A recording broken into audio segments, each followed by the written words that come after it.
All right, let's dive into some seriously cool strategies for becoming fluent in English, especially for all you beginners out there.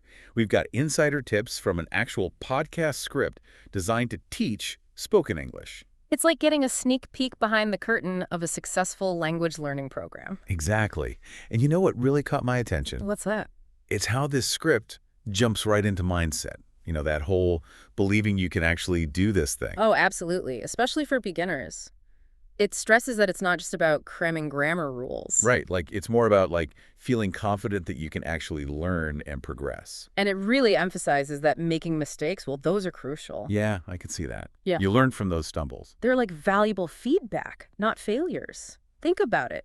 Even the most eloquent speakers were once beginners, fumbling with basic words and phrases. That's reassuring, for sure. But let's get practical. What does this script suggest for, like, those just starting their journey? Well, it highlights active listening, particularly for beginners. It's about immersing yourself in the sounds and rhythms of spoken English. So, more than just hearing English, it's like you're saying actively engaging with it, right? Precisely. One technique it suggests is focusing on intonation. Intonation. Yeah, the way a speaker's voice rises and falls. It suggests paying attention to how native speakers use intonation to, convey meaning and emotion. Like learning the music of the language almost. That's a great way to put it.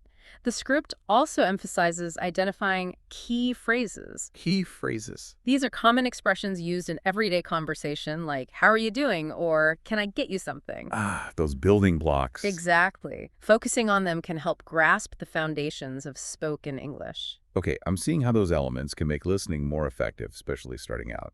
But listening's just one part of the equation, right? What about actually speaking? You're absolutely right. The source dives into daily speaking practice, and it offers a technique that might seem a little unconventional. Oh. Do tell. Talking to yourself. Wait, hold on. Like full-blown conversations with myself. I know, it sounds a bit strange. Just a tad. But the script emphasizes that it's a fantastic way for beginners to, practice forming sentences, getting comfortable with the sounds of English. Without an audience to judge you. Exactly. It's a private rehearsal for those real conversations. I can see the logic there. It's creating that safe space to experiment, make mistakes, no pressure. And it suggests ways to make self-talk more effective. Beginners can narrate their day, describe surroundings, or even practice simple conversations, like ordering in a restaurant. Instead of just thinking, I'm making coffee, you'd say, I'm making a cup of coffee because I need some caffeine to wake up. Yes. Taking those internal thoughts and externalizing them, giving your voice a workout in English. I'm starting to see the appeal of self-talk. It's like a personal language coach available 24/7. Exactly. And because it's just you, no fear of judgment, you can experiment, make mistakes, and learn at your own pace. Consistency is key, even if it's just for a few minutes each day. This is making me rethink my whole approach. But what about interacting with other English speakers? That's got to be important too, right? Especially for building confidence in real conversations. Absolutely. And the script highlights finding a speaking partner, and it dives into some unique ways to approach this, especially for those just starting out. One suggestion that stood out to me was focusing on shared interests. Shared interests. So instead of generic topics, you're saying it's better to connect with someone who shares, like, your hobbies. Exactly. Let's say you're passionate about cooking and you're looking for a speaking partner. The script suggests finding someone who also loves to cook, even if they're at a similar beginner level in English. That sounds way more fun than drilling grammar. Ah, I get it. The shared passion takes the pressure off. precisely. You're both focused on something you enjoy, and the English practice becomes a natural part of it. I love these practical tips. But what about vocabulary? That can feel overwhelming for beginners, right? You've hit a key point. The script acknowledges that. Instead of memorizing endless lists, it suggests a more targeted approach. I'm all ears. It advocates for what it calls situational vocabulary building, focusing on words and phrases you need for specific situations in your daily life. Instead of trying to learn every word under the sun, you're saying it's more practical to focus on the words you need to, like order food or ask for directions. Exactly. Let's say you love going to cafes. Instead of the whole dictionary, you'd focus on words related to ordering coffee, like latte, cappuccino, skim milk, to go, and so on. That feels so much more manageable. And I bet learning those words in context makes them stick better. Precisely. The script emphasizes that this helps beginners build a practical vocabulary they can immediately put to use. It's about empowering them to communicate effectively in the situations that matter most to them. This is eye-opening. We've gone beyond generic advice and uncovered some truly insightful strategies for beginners. I'm glad you're finding it valuable. It's exciting to see this fresh approach, making language learning more accessible and engaging, especially for those just starting out. Absolutely. And I bet our listeners are eager to hear more. But we're going to take a quick break. Don't go anywhere. We'll be right back. We'll delve deeper into this fascinating guide to fluent English conversation.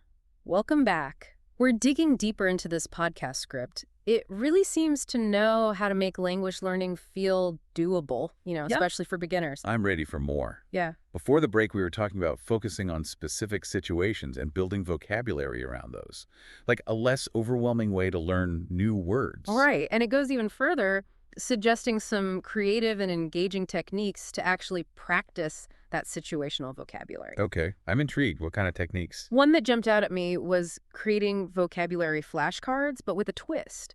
Instead of just words, it suggests using images, even drawing little sketches to represent the words. Ooh, visuals. I like that, especially for beginners. It's like making your own picture dictionary.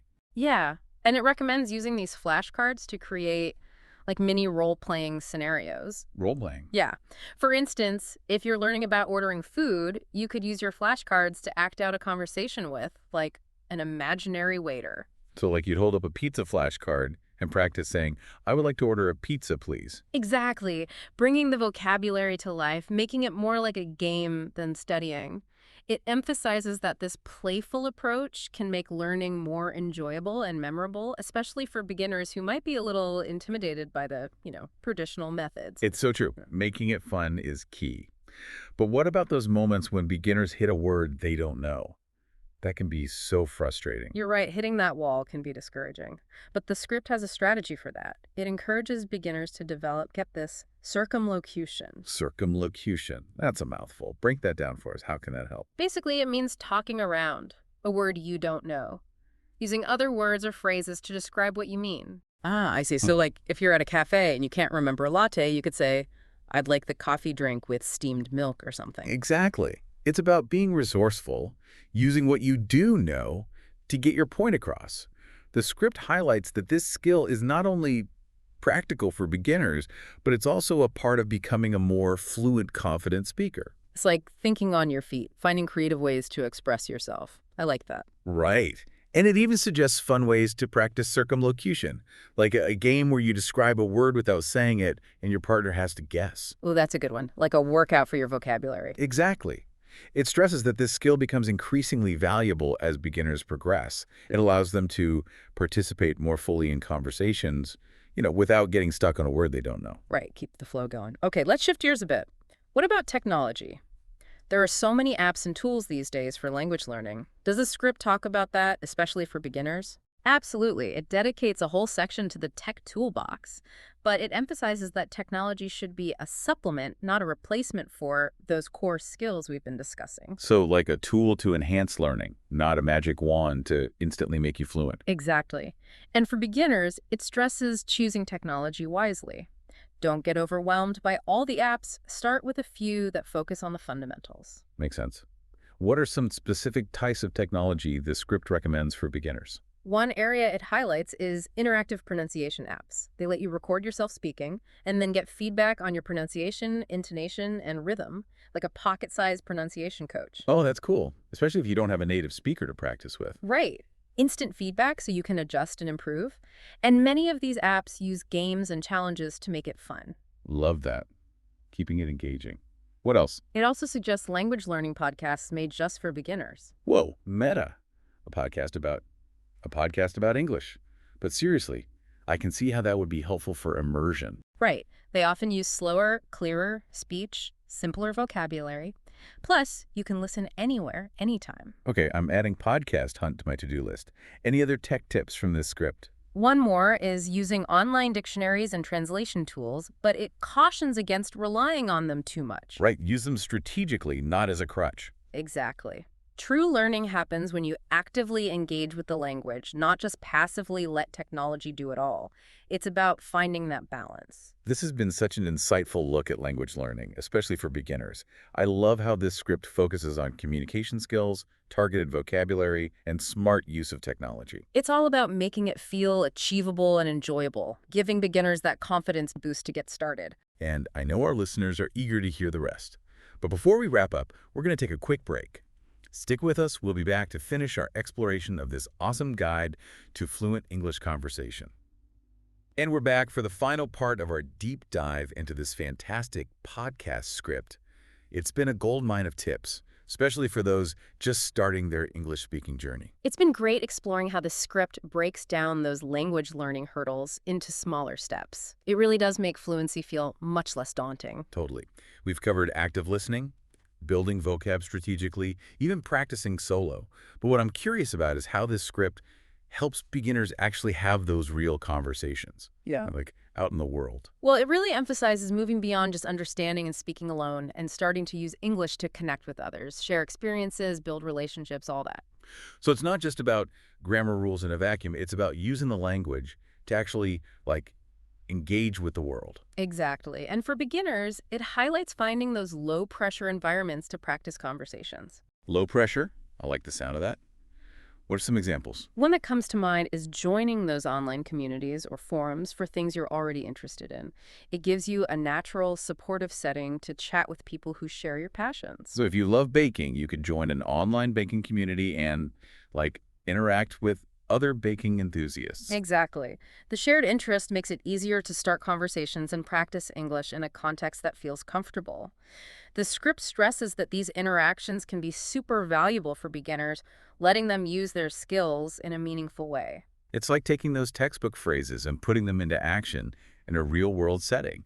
And I bet the shared passion helps with any nerves or self-consciousness, too. Absolutely. The script points out that being around supportive, encouraging people is key, especially when you're just starting out. Creating that safe space to try things out, make mistakes, build that confidence without judgment.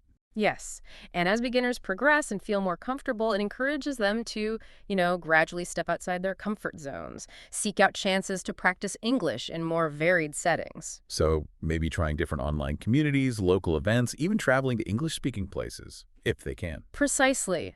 The script emphasizes that fluency is an ongoing journey. Continuous exposure to different accents, dialects, and cultures is so important for becoming a truly confident English speaker. It's like taking those skills you've been working on and putting them to the test in the real world. Beautifully put. I think that's a perfect way to wrap up our deep dive. We've uncovered so many valuable insights from this script, strategies that can help beginners approach language learning with confidence. Totally agree. We explored active listening, strategic vocabulary building, and finding those opportunities for real-life practice. It's been a truly enriching journey, both for us and hopefully for our listeners. And to everyone out there starting their own English language adventure, remember, every step you take, every word you learn, every conversation you have, it all brings you closer to your goal. Keep practicing, stay curious, and most importantly, have fun with it. Until next time, happy learning.